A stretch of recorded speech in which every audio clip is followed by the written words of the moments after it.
అందరికీ నూతన సంవత్సర శుభాకాంక్షలు. రాష్ట్రంలో బీఆర్ఎస్ ప్రభుత్వ పాలన ముగిసి నూతనంగా కాంగ్రెస్ ప్రభుత్వం ఏర్పడి ఇప్పటికీ సంవత్సర కాలం పూర్తయింది.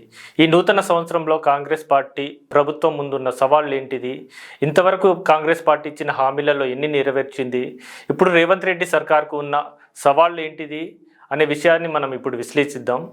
ముందుగా రాజకీయపరమైన అడ్డంకులు ఎన్నో ఉన్నాయి. ఇప్పటి వరకు రాష్ట్రంలో లోకల్ బాడీ ఎలక్షన్స్ అనేవి నిర్వహించలేదు. గత సంవత్సరం జనవరిలోనే లోకల్ గ్రామ పంచాయతీలకు ఎన్నికలు నిర్వహించవలసి ఉన్నా ఇప్పటి వరకు నిర్వహించలేదు. అదేవిధంగా రాష్ట్రంలోని మున్సిపాలిటీలు జిహెచ్ఎంసీలో కూడా ఎన్నికలు నిర్వహించవలసి ఉంది. వాటి టర్మ్ కాలం కూడా ఇప్పుడు అయిపోబోతున్నాయి అన్నీ. సో ముఖ్యంగా రాష్ట్ర ప్రభుత్వం చెప్తున్న వాదన ఏంటంటే, రాష్ట్రంలో బీసీ మరియు ఎస్సీ జనగణన చేసి వాటికి రిజర్వేషన్ అమలు చేసి దాని తర్వాతనే లోకల్ బాడీ ఎలక్షన్ నిర్వహించాలని చెప్తున్నారు. దానికోసం ఒక సమగ్ర సర్వే కూడా నిర్వహించారు.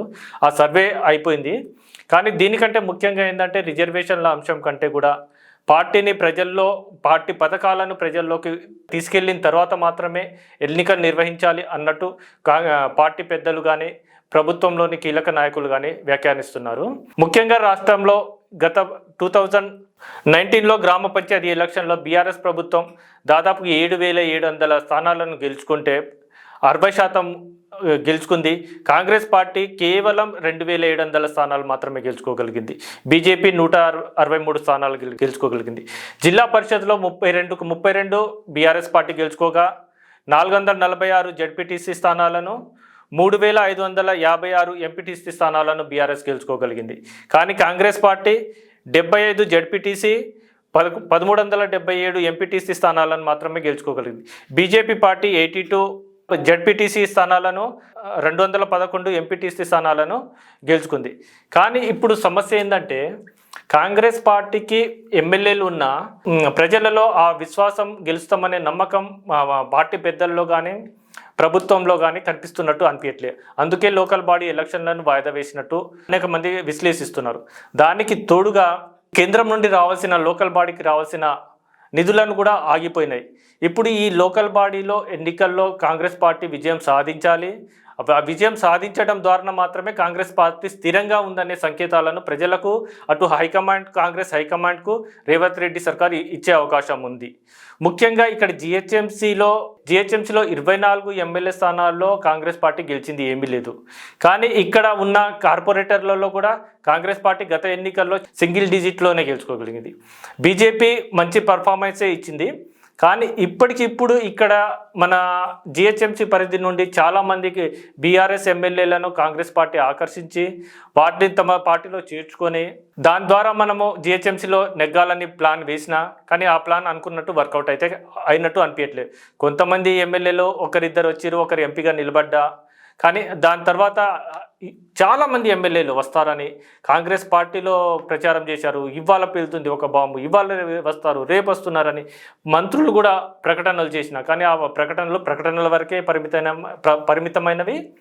కానీ రాష్ట్రంలో ప్రతిపక్షాలు కూడా చాలా యాక్టివ్గా, అగ్రెసివ్గా ప్రజా సమస్యలపై పోరాటం చేస్తూనే ఉన్నాయి. వీటికి తోడు మంత్రి పదవుల భర్తీ సంవత్సర కాలం దాటినా ఇప్పటి వరకు పూర్తి స్థాయిలో మంత్రివర్గ విస్తరణ అనేది చేయలేకపోయారు. అంటే వేరే పార్టీ నుండి ఎమ్మెల్యేలు వస్తేనే వారి కొంత ఆశ చూపి మంత్రివర్గ విస్తరణ చేయాలనే లక్ష్యం పెట్టుకున్నట్టు కనిపిస్తుంది పార్టీ. కానీ ఇప్పటికిప్పుడు ఆ సమస్య పరిష్కారం అవుతుందా లేదా అనేది చూడాలి. దానికి తోడు ఇంకో సమస్య ఏంటంటే సామాజిక సమీకరణలు. ఇప్పుడున్న మంత్రివర్గ విస్తరణలో కూడా ఎస్సీలో ముఖ్యంగా మాలా, మాదిగ ఇళ్లలో కేవలం ఒకే వర్గానికి న్యాయం జరిగింది, మరో వర్గానికి అన్యాయం జరిగిందనే భావన చాలామందిలో ఉంది. ఎస్టీలో కూడా ఒక మంత్రి పదవి ఇచ్చారు, సీతక్క గారికి ఇచ్చారు. అది కూడా అందులో ఎస్టీలలో కూడా అధిక జనాభా కలిగిన లంబాడీస్కి కూడా మంత్రి పదవి రావాలని వాళ్ళు కూడా ఒక డిమాండ్ చేస్తున్నారు. వీటితో పాటు అనేక చైర్మన్ పదవులు, కార్పొరేషన్ పదవులు భర్తీ చేసినా అందులో కూడా సామాజిక న్యాయం సరిగా పాటించలేదనే విమర్శ అయితే ప్రభుత్వం పైన ఉంది. దాన్ని వచ్చే ఈ సంవత్సరంలో ఎలా పూరిస్తారు, ఏం చేస్తారు అనేది వేచి చూడాల్సి ఉంటుంది. అది రేవంత్ రెడ్డి సర్కారు ముందున్న అతిపెద్ద సవాళ్ళు. దానికి తోడు కేవలం రేవంత్ రెడ్డి తన సామాజిక వర్గానికి చెందిన వారికే ఎక్కువ పదవులు ఇచ్చారనేది కూడా ఆరోపణ అనేది ప్రజలలోనూ విపక్షాల నుండి కూడా వస్తుంది. దానికి కూడా సరైన సమాధానం అయితే చెప్పవలసి వస్తుంది. దానికి తోడు గత ఎన్నికల సమయంలో కాంగ్రెస్ పార్టీ ఇచ్చిన పథకాలు, హామీలు, 6 గ్యారెంటీలు చాలా ఇచ్చాయి.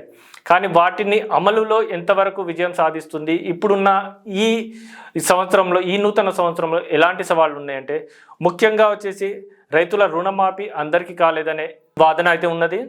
అందరికీ రుణమాఫీ చేయాల్సిన అవసరం ఉంది. అదేవిధంగా రైతు భరోసా ఈ సంక్రాంతి నుండి అమలు చేస్తామని చెప్తున్నారు. ఆ రైతు భరోసాలో కూడా ఎలాంటి లోటుపాట్లు ఉన్నాయో ప్రభుత్వం వేచి చూడాల్సి ఉంది. దానికి తోడు కౌలు రైతులకు 12,000 ఇస్తామని చెప్పారు. కౌలు రైతులకు ఎలా గుర్తిస్తారు, ఎవరికి ఇస్తారు అనేది కూడా ఒక ప్రశ్నార్థకంగానే ఉంది. దానికి తోడు నిరుద్యోగ సమస్య మీద ఎక్కువగా ఫోకస్ పెట్టిన కాంగ్రెస్ పార్టీ 50,000 పైచిలకు ఉద్యోగాలు భర్తీ చేశామని చెప్పింది. కానీ నిరుద్యోగులకు ఇచ్చిన ముఖ్యమైన హామీల్లో జాబ్ క్యాలెండర్ అనేది ముఖ్యమైనది. కానీ ఇప్పటికీ జాబ్ క్యాలెండర్ అనేది అయితే ప్రకటించలేదు.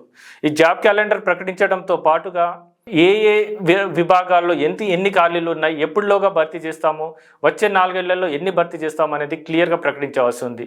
దానికి తోడుగా పెన్షన్ల పెంపు, వికలాంగులకు 6,000 ఇస్తామని, మిగతా వారికి 4,000 ఇస్తామని చెప్పిన ప్రభుత్వం ఆ దిశగా ఇప్పటికైతే చర్యలు పూర్తి స్థాయిలో తీసుకోలేదు. రాష్ట్రంలోని ప్రతి మహిళకు 2,500 రూపాయలు వారి అకౌంట్లో జమ చేస్తామన్నారు. కానీ ఇప్పటి వరకు ఆ పథకానికి విధి విధానాలు కూడా ప్రకటించలేకపోయింది. వీటిని ఎప్పుడు ప్రకటిస్తారు? నిరుద్యోగ భృతి హామీ ఇచ్చింది. ఆ నిరుద్యోగ భృతి హామీ ఏమవుతుందో చూడాలి. ఎడ్యుకేషన్ రంగంలో విద్యార్థులకు ఫీ రియంబర్స్మెంట్ రావటం లేదు. ఆ ఫీ రియంబర్స్మెంట్ ఎప్పటి వరకు రిలీజ్ చేస్తారు అనేది కూడా ఈ ప్రభుత్వం ముందున్న అతిపెద్ద సవాళ్ళు. ఇంకోటి, ఇప్పుడు ప్రజెంట్ అయితే 2 BHK మీద, అంటే రాష్ట్రంలో ఎంతమందికి ఇళ్ళు లేవు, ఎవరెవరికి ఇళ్ళు కేటాయించాలనే దాని మీద సర్వే అయితే జరుగుతుంది. ఈ సర్వే చేసిన తర్వాత ఎంతమందికి ఇళ్ళు ఉన్నాయి, ఎంతమందికి లేవు, ఈ లోకల్ బాడీ ఎలక్షన్ల కంటే ముందు ఎంతమందికి ఇల్లు కట్టించగలరు, దానికి గల ఆర్థిక వనరులు ఏంటిది? ఇప్పుడున్న మెయిన్ అతిపెద్ద సమస్య ఇంకోటి ఏంటంటే ఆర్థిక సమస్యలు ప్రభుత్వం మీద. ఇప్పటికీ 7 లక్షల రూపాయల అప్పు ఉందని చెప్తున్న ప్రభుత్వము ఈ పథకాల అమలుకు, సంక్షేమ పథకాల అమలు మరియు అభివృద్ధిని ఏ విధంగా బ్యాలెన్స్ చేస్తుందో అనేది ఎదురు చూడాల్సి ఉంటుంది. ఎందుకంటే ఈ రెండింటిని బ్యాలెన్స్ చేసినప్పుడు మాత్రమే రాష్ట్ర అభివృద్ధి అనేది సాధ్యమవుతుంది. ఎందుకంటే అభివృద్ధి డెవలప్మెంట్ తక్కువైనా రెవెన్యూ తగ్గిపోతుంది. దెన్ ఆ ప్రభావం సంక్షేమ పథకాల మీద ఉంటుంది. సో సంక్షేమ పథకాలకు ఇచ్చే నిధులు ఇస్తూనే దానితో పాటు అభివృద్ధి చేయాల్సి ఉంటుంది. ఇవి ఎట్లా చేస్తుంది అనేది కూడా చూడవలసి ఉంటుంది. ప్రభుత్వం ఈ పథకాలలో ఇచ్చిన ఇతర అనేక హామీలను కూడా ప్రభుత్వం అమలు చేయడానికి ముందుకొచ్చింది. వాటిలో హైదరాబాద్ని టార్గెటెడ్గా చేసుకుంటూ పథకాల అమలు కోసం ప్రయత్నం చేస్తుంది. వాటిలో ముఖ్యంగా హైడ్రా పేరుతోటి చెరువుల పునరుద్ధరణ కావచ్చు. మొదటి భాగంలో సానుకూల ఫలితాలే వచ్చినా, అంటే బడా పారిశ్రామికవేత్తలు వాళ్ళ నిర్మాణాలు కూల్చివేయడంతో ప్రభుత్వంతో పాటుగా ప్రతిపక్షాలతో పాటుగా సామాన్య ప్రజల నుండి కొంత సానుకూలత వచ్చిన ఆ హైడ్రా విషయంలో సాధారణ మధ్యతరగతి ప్రజల ఇంట్లోకి వెళ్ళేసి వాటిని కూల్చడంతో అనేక సమస్యలు అయినాయి. ఇప్పుడు హైడ్రాకు బ్రేక్ పడ్డది. ప్రభుత్వం ఒక విధంగా దీన్ని వెనకడుగు వేసిందనే చెప్పాలి.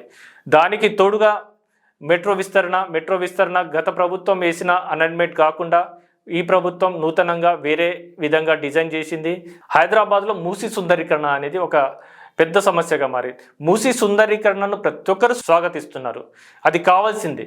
కానీ అదే సమయంలో మూసీ సుందరీకరణ ద్వారా నష్టపోయిన పేదవారికి ఏ విధంగా న్యాయం చేస్తారు? వాళ్ళకు 2 BHK ఇల్లు కేటాయిస్తామని చెప్తున్నారు. కానీ 2 BHK ఇల్లు ఎక్కడ కేటాయిస్తారు? వాటికి ఇప్పుడు మూసీ పరివాహక ప్రాంతంలో ఉండే ప్రతి ఒక్క పేదవారు తోపుడు బండ్ల మీద కూరగాయలు అమ్ముకున్నో, లేకుంటే చిన్న వ్యాపారాలు చేసుకుంటున్నో, ఎక్కడ వాచ్మెన్గా పని చేసుకున్నో బతుకుతారు. వాళ్ళకి ఎక్కడో ఇక్కడ నుండి తీసుకెళ్ళి ఎక్కడో ఊరి బయటలా 2 BHK ఇల్లు కేటాయిస్తామంటే వాళ్ళు సర్కారీ బడులు అక్కడెక్కడ అందుబాటులో ఉన్నాయి, వాళ్ళకి ఎక్కడ జీవనోపాధి లభిస్తుంది, ఏ విధంగా వాళ్ళు ముందుకు వెళ్తారు? కానీ ఇదే మూసీ సుందరీకరణలో ప్రభుత్వం చేసిన అతిపెద్ద తప్పు ఏంటంటే, సుందరీకరణ పేరు కాకుండా మూసీ పునరుద్ధరణ అని చెప్పి దానికి ఒక శాస్త్రీయమైన అధ్యయనం చేయగలిగి దానికి ఇంత ఖర్చు అవుతుందని చెప్తే బాగుండేది. కానీ అలాంటి ఏమీ చెప్పకుండా కేవలం మూసీ సుందరీకరణ చేస్తున్నాం, దానికి 1,50,000 కోట్ల రూపాయల బడ్జెట్ అవుతుందని చెప్పడంతో ప్రతిపక్షాలతో పాటు సామాన్య ప్రజలలో కూడా అనేక సందేహాలు వస్తున్నాయి. వాటికి సమాధానం చెప్పాల్సిన అవసరం అయితే ఉంది. దానితో మూసీ సుందరీకరణతో పాటుగా అనేక చెరువులు ఉన్నాయి. ఈ చెరువుల సుందరీకరణ ఏముంటి, వీటిని ఏ విధంగా కాపాడతారనే ఒక కాంక్రీట్ ప్లాన్ అనేది ప్రజల ముందు పెట్టాల్సిన అవసరం అయితే ప్రభుత్వానికి ఎంతో ఉంది. ముఖ్యంగా స్థానిక సంస్థల ఎన్నికల్లో గెలవాలి, ఈ సంవత్సరంలో నిర్వహించాల్సి ఉంటుంది. ఆర్థిక స్వావలంబన సాధించాలి. దానికి తోడు పథకాల అమలు ఎలా చేస్తారు అనేది చెప్పాలి.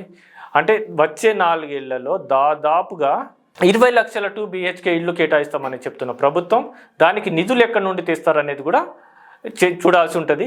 ఈ సంవత్సరంలో మాత్రం ప్రభుత్వానికి అయితే అనేక సవాళ్ళు, ముఖ్యంగా ఆర్థిక సవాళ్ళు అండ్ రాజకీయ సవాళ్ళు అయితే ఉండబోతున్నాయి.